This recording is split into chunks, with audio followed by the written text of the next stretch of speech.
গল্পটা শুনে মজা নেও হ্যাঁ, আর হাসো। এক গ্রামে ছিল ৩ বোকা। বোকা বললে ভুল হবে, এরা ছিল বোকার হদ্দি। গ্রামের লোকেরা আর সহ্য করতে না পেরে একদিন ওদের ৩ জনকে গ্রাম থেকে বের করে দিল।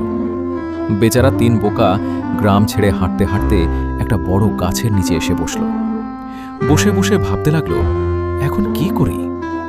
প্রথম বোকা বলল, ভাই, আমরা তো এখন গ্রাম ছাড়া, চল কোনো কাজ খুঁজি। দ্বিতীয় বোকা বলল, কাজ? কি কাজ?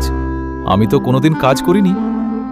তৃতীয় বোকা হঠাৎ চেঁচিয়ে উঠল, আরে দেখো দেখো, ওই গাছের ডালে একটা মধুর চাকা ঝুলছে, চল মধু খাই। ৩ জনেই উঠে দাঁড়ালো। প্রথম বোকা বলল, কিন্তু কি করে উঠব? গাছটা তো অনেক উঁচু।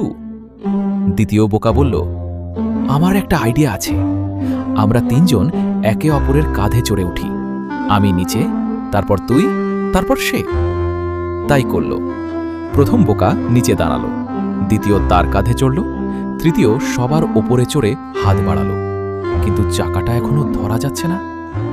তৃতীয় বোকা চেঁচালো, আরেকটু উঁচু কর, আরেকটু।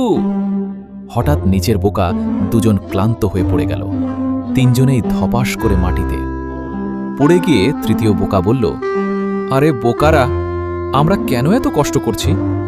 গাছটা তো নিচের দিকে ঝুঁকে আছে, চল গাছটাকে উল্টো করে ধরি, তাহলে চাকাটা নিচে চলে আসবে।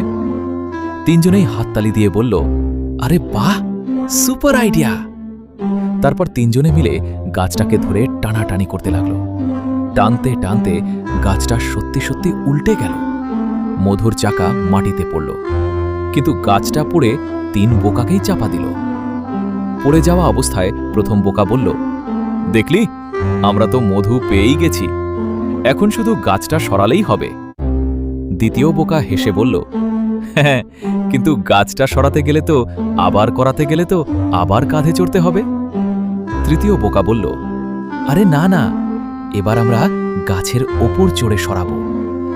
শেষে ৩ বোকা গাছের নিচে চাপা পড়ে থেকে থেকে বলতে লাগলো, আহারে বোকামি, বুদ্ধি থাকলে কি হতো।